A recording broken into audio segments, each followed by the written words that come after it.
Hello, hi everyone. ఇవాళ round neck blouse సాగిపోకోకుండా, shoulder drop అవ్వకోకుండా స్టిచ్చింగ్ పర్ఫెక్ట్గా ఉండేలా చూపిస్తాను.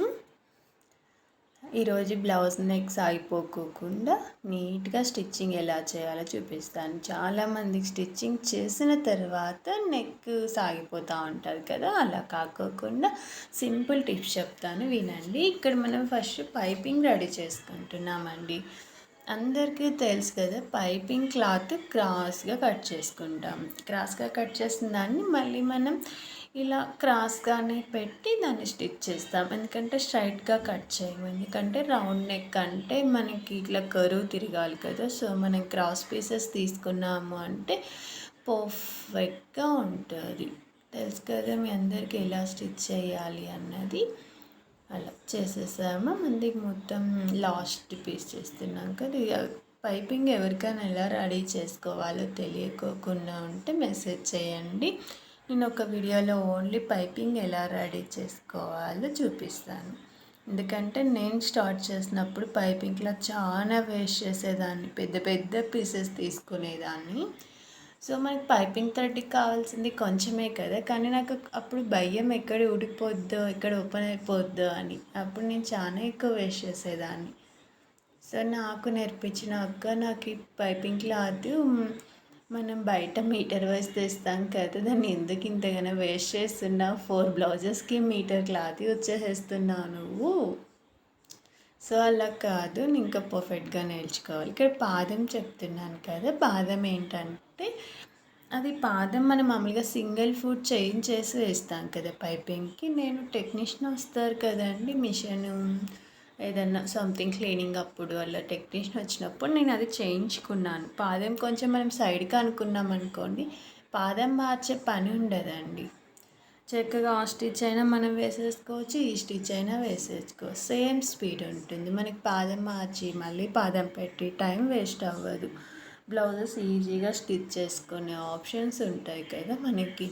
సో అక్కడ మనం జాగ్రత్తగా చేయాలి కొంచెం, ఎందుకంటే మనం అటు ఇటు చూసామనుకోండి ఆ నీడిల్ కాస్త మన ఫింగర్ని పట్టుకుంటుంది. మనం చూసుకుంటూ దాన్ని చేసుకోవాలి. అలాగే ఇది ఇప్పుడు చేస్తాం కదా, దీన్ని చేసిన తర్వాత వేస్టేజ్ని కూడా మనం లైట్గానే వస్తుందండి. సో ఎక్కువ కూడా ఏమీ రాదు, చాలా సింపుల్గా చేసేయచ్చు పైపింగ్ క్లాత్. ఇక్కడ చూడండి, అక్కడ కట్ ఉంది కదా, అక్కడ ఏంటంటే కొంచెం క్రాస్ వచ్చింది. నేను అలా కుట్టేసాను అనుకో, పైపింగ్ వేసేటప్పుడు కొంచెం అనీజీగా అనిపిస్తుంది. దాన్ని మనం ఒత్తి పట్టుకోవాలి నీట్గా, అప్పుడు పర్ఫెక్ట్ అనిపిస్తుంది. అది పట్టుకోవడం కూడా కొంచెం జాగ్రత్తగా కర్వ్స్ తీస్తాం కదా, కరువుని కరువులాగానే పెట్టాలి. అయిపోయి వస్తుంది. మనం ఎక్కడైతే మనకి జాయింట్ చేసి ఉంటామో ఒక పీస్ని ఇంకొక పీస్ని, అక్కడ మనం కొంచెం ఒత్తి పట్టి జాగ్రత్తగా పట్టుకోవాలి అంతే. రిమైనింగ్ ఆల్ ఓకే, అక్కడ మనకి ఏం కాదు, మిషన్ కూడా ఫాస్ట్గా వెళ్ళిపోతుంది. కానీ స్పీడప్ పెట్టట్లేదండి. ఎందుకు పెట్టట్లేదు అంటే, ఇన్కేస్ కొత్తగా నేర్చుకునే వాళ్ళు మనది చూసినా కూడా వాళ్ళకి పైపింగ్ని ఎలా రెడీ చేయాలి, దాన్ని ఎలా సాగి పట్టుకోవద్దండి. నేను లాస్ట్లో సాగి పట్టుకునేదాన్ని, స్టిఫ్ వస్తుందని. నేను మొత్తం కుట్టేసాక అది లూజ్ వచ్చేసేది. సో అలా లూజ్ అవ్వకోకుండా ఉండాలి అంటే మాత్రం మనం టైట్గా పట్టుకోవద్దు, అలా అని లూజ్గా కూడా పట్టుకోవద్దు, మీడియంగా పట్టుకొని ఫస్ట్ ఆఫ్ ఆల్ మీరు ఫ్రీగా ఉండండి. మీరు టెన్షన్ పడడం, దాన్ని గట్టిగా స్ట్రెస్ పట్టుకోవడం వల్ల అది పైపింగ్ సరిగా రాదండి.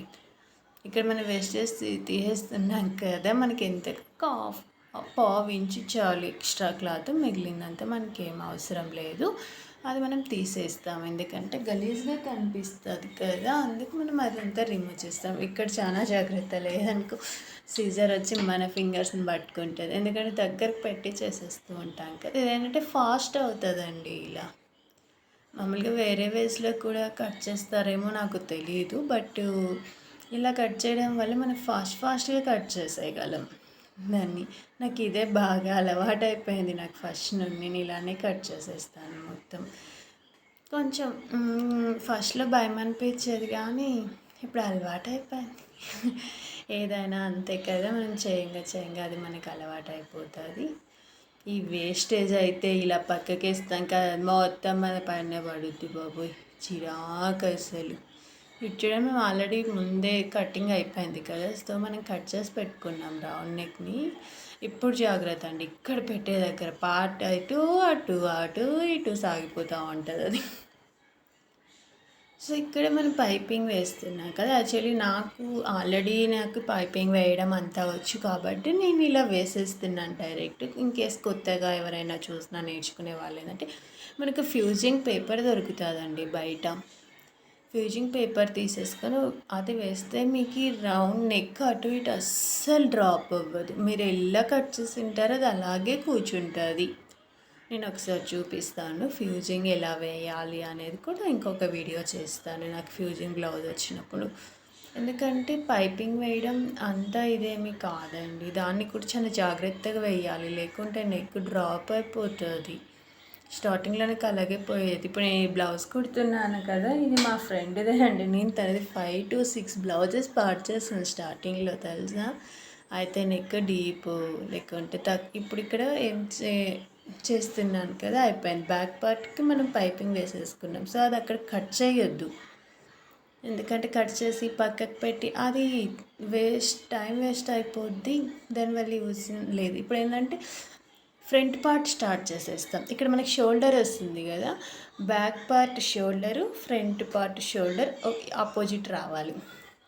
ఆపోజిట్లో వచ్చినప్పుడు ఏంటంటే మనం పర్ఫెక్ట్ చేసుకొస్తున్నాం పైపింగ్. ఇది మంచి ట్రిప్ అండి ఇది. మళ్ళీ సేమ్ ఇప్పుడు అక్కడికి పెట్టాం కదా, అక్కడ కట్ చేయొద్దు. ఫ్రంట్ పార్ట్ మనకి అక్కడ ఫ్రంట్ పార్ట్లు హుక్స్ పట్టి దగ్గరికి వస్తుంది, ఆపోజిట్ రెండు సేమ్ రావాలి అటు ఇటు. అప్పుడు మనకి ఏంటంటే బ్లౌజ్కి ఇంకా మళ్ళీ మనం ఆలోచించాల్సిన పని లేదు. మనకి కరెక్ట్ వచ్చిందా, రైట్ ఏ పార్ట్ లెఫ్ట్ ఏ పార్ట్ మనకి కరెక్ట్ చేస్తామా, ఏం ఆలోచించాల్సిన పని లేదు. ఎందుకంటే ఇవే కరెక్ట్వి.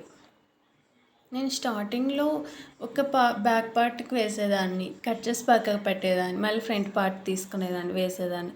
ఈ ఫ్రంట్ పార్ట్ ఒక్కొక్కసారి రెండు సేమ్ పార్ట్కే కుట్టేసేదాన్ని. మొత్తం మనం రెడీ చేశాక ఇంకా బ్లౌజ్కి జాయింట్స్ చేస్తాం కదా, అప్పుడు కూడా చూసుకునేదాన్ని. ఇంకా అప్పుడు సేమ్ వచ్చేది.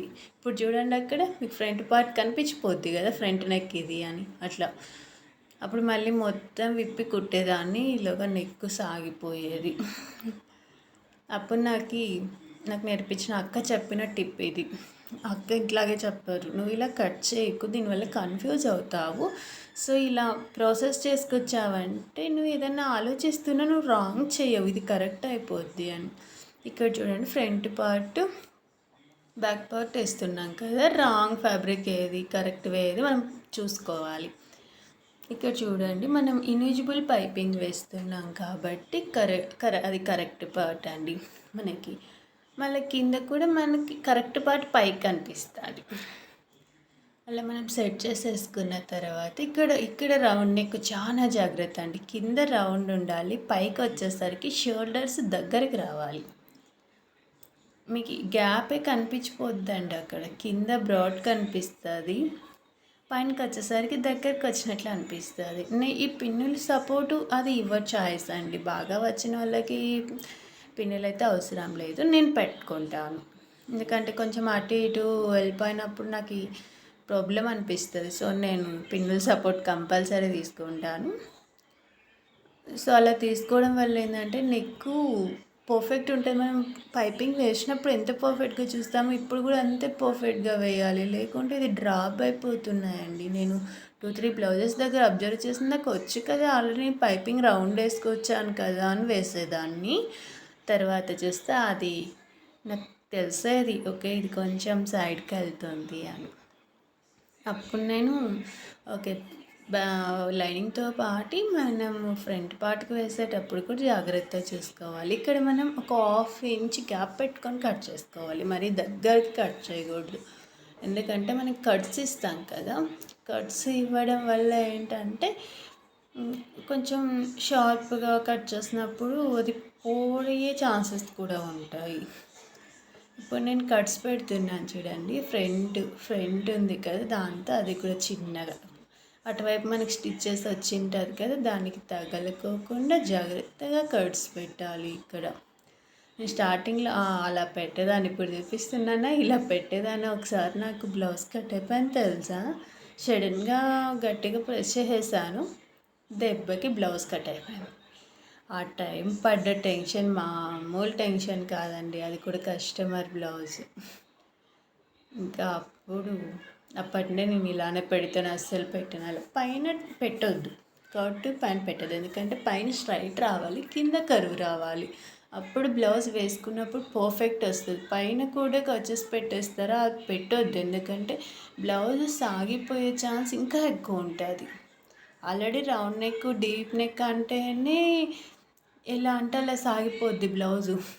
ఇక మళ్ళీ మనం పైన కూడా కట్టించామనుకోండి, ఇంకా ఎక్కువ సాగిపోతుంది. ఇప్పుడు చూసారా, మనకి రౌండ్ నెక్ వచ్చేసింది. పైన మనం ఇంకొక స్టిచ్ చేసుకుంటాం. ఇంకొక స్టిచ్ చేసుకున్నప్పుడు ఏంటంటే మనకి ఇంకా నీట్గా కనిపిస్తుంది బ్లౌజ్. ఫ్యాబ్రిక్ పైన మనకి ఏమంతా అనిపించదు, ఇన్విజిబుల్ పైపింగ్ కదా. మనకి అక్కడ ఒక్క స్టిచ్ వచ్చింది అనుకోండి, చాలా నీట్గా అనిపిస్తుంది. యాక్చువల్లీ అది మన ఆప్షన్, అది అక్కడొక స్టిచ్ వేసుకోవాలా వద్దా అనేది. బాగా ఇప్పుడు బొటిక్లలో వాళ్ళైతే పైన ఈ స్టిచ్ వాళ్ళు వేయరు, కాకపోతే మనం వేస్తాం. అదైతే బయటకు మన ఎంబారసింగ్ ఏమీ కనిపించదండి, చాలా దగ్గరగా ఉంటుంది అసలు. చూసాయండి, నెక్ రౌండ్ నెక్ వచ్చేసింది కదా, మీకు రౌండ్ కనిపించేస్తుందా.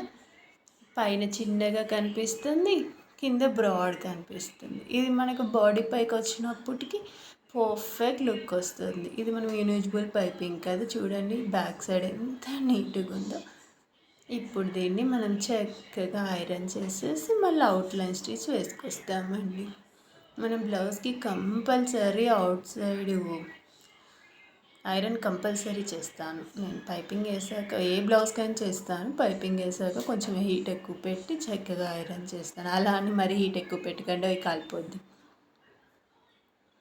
మనం ఈ వీడియోస్ చాలామంది చూస్తున్నారు, సబ్స్క్రైబ్ చేసుకోండి ప్లీజ్.